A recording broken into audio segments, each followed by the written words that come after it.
Hello guys! Today guys, magluluto tayo ng fish curry. Gagamit tayo ng curry paste. Iba naman to. So, kung bago pa lang kayo sa ating YouTube channel, please subscribe, like, and click the bell button para lagi kayong ma-update kung meron akong bagong videos na i-upload. Samahan niyo ko guys para makita niyo kung paano magluto ng fish curry using curry paste. So, let's go guys! Let's go! So guys, magkakat tayo ng 2 onions para sa ating fish curry.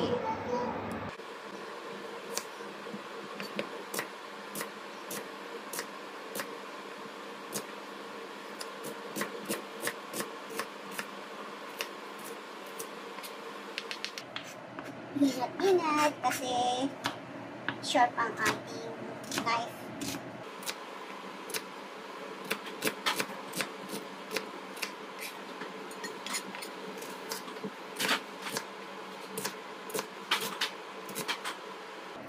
Magluluto tayo guys ng fish curry. Gagamit tayo ng ready mix na mga spices. Hindi tayo gagamit ng mga powder. Paste ang gagamitin natin.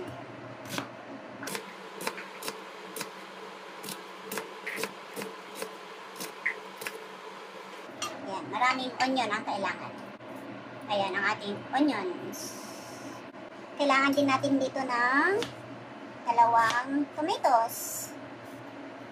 Tanggalin natin dito. Ganyan lang ang hiwa. Nakakatakot itong ating kutsilyo. Very, very, very sharp.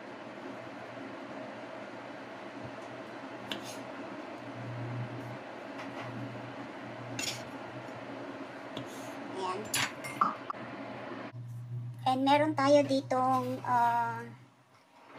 350 grams na fish, yung firm na fish, yung parang mackerel yun yung nabili ko, yung itim ang niya, itim ang balat niya, pero pinatanggal ko na. So hiwain natin siya ng bite size din.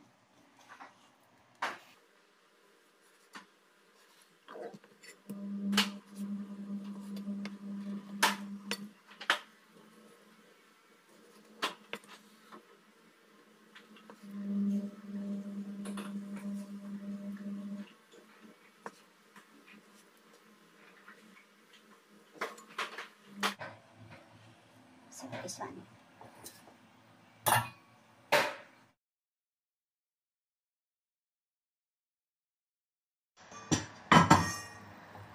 Lagyan natin siya ng oil. Oh.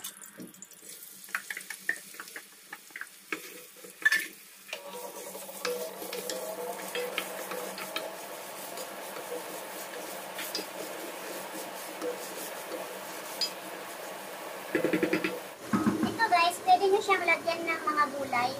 Halimbawa, eggplant, or lady's finger, or okra. Meron kasi kami vegetables, kaya plain fish curry na lang. Dito guys, lutuin natin maigi yung ating onion, yung a bit dark, a bit brown. Mas brown kesa sa para sa kulay.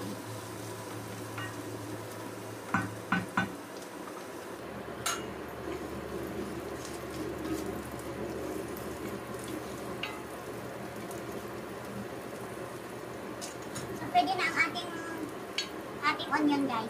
Siya. Then, lagyan na natin yung ating tomato.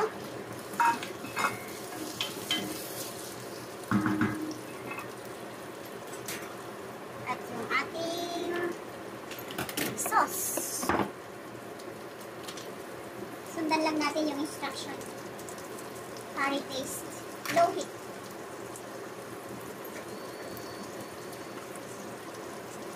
Heat until aromatic ang lalabas. So, ilagay na natin. Hindi natin ilahatin guys kasi ito is para sa kalahating kilo na isda.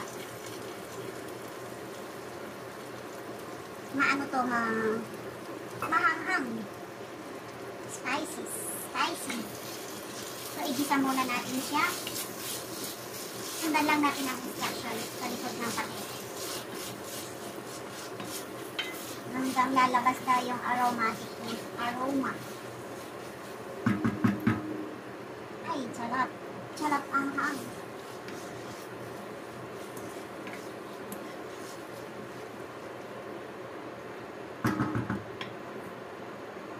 Bawit lang siya.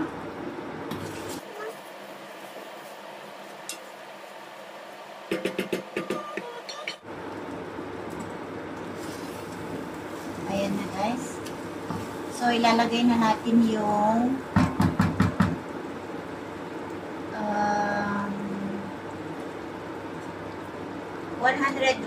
100 ml muna na tubig ang ilalagay natin.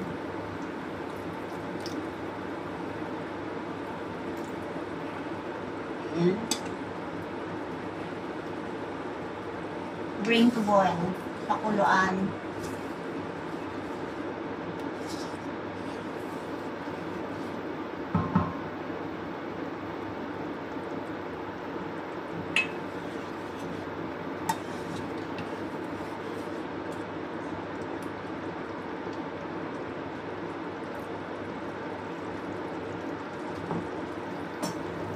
Lagyan natin siya ng konting asin.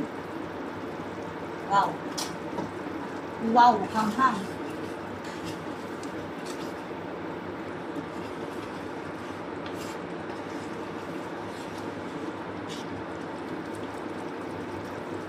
Ayan, tulo na siya. Ilagay na natin yung fish.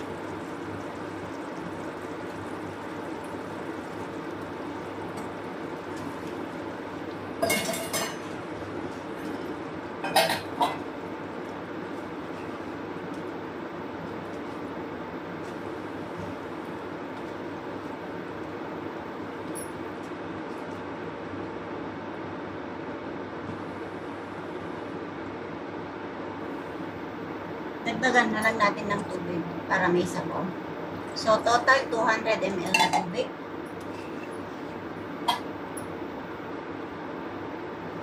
Ayan, ganyan. Para mas magaling kumulo.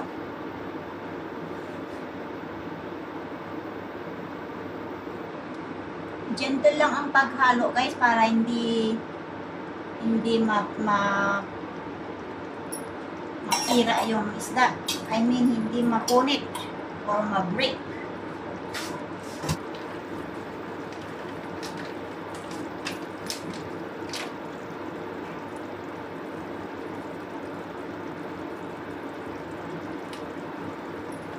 Ayan na siya. Kulo na.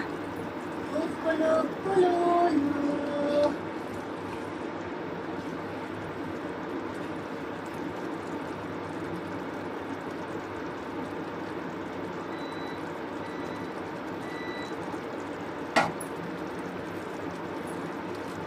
So, ilagay na natin yung ating coconut milk. Yung light, ang binili niya.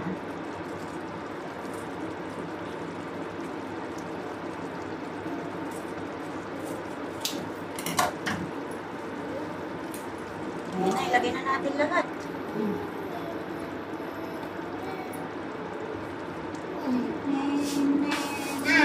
Wait, bebe. Wait.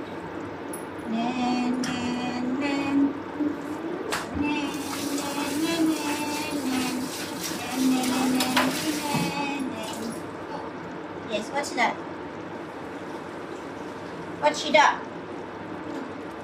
Is that your car? Ayan, halo natin. Wow, sarap.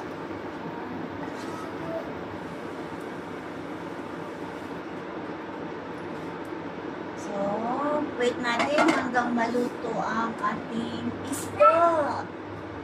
Ang sekreto guys, para masarap ang ating niluluto, lagyan natin siya ng konting asin. Ay, hindi. Konting sugar pala. Sorry. It's sugar, not salt.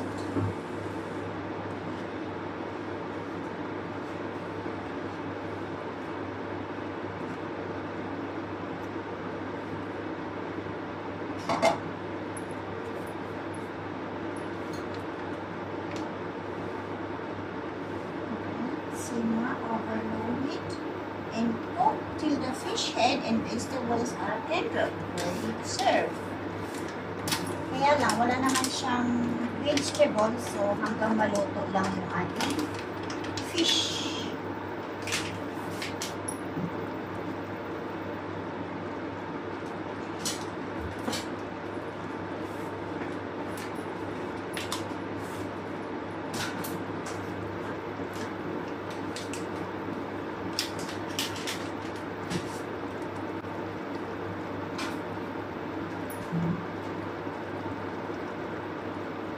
Low heat lang siya.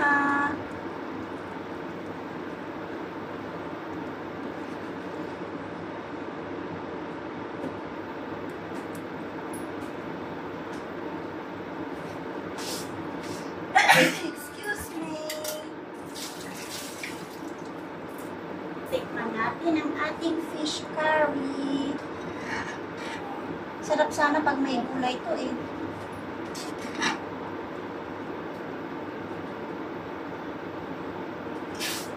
Hey, don't tear your book.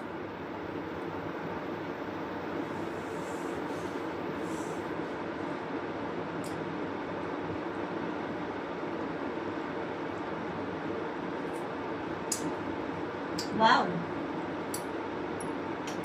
I got it, at least. Nakuha ko na yung lasa.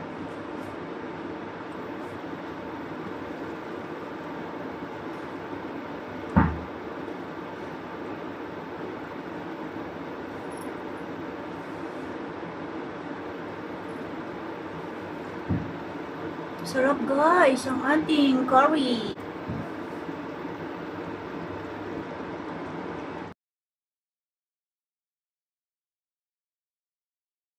Thanks for watching. Don't forget to subscribe, like, and click the bell button para lagi kayong ma-update kung meron kong bagong video siya. Thank you! Thank you! Bye-bye! I love you! See you in my next vlog.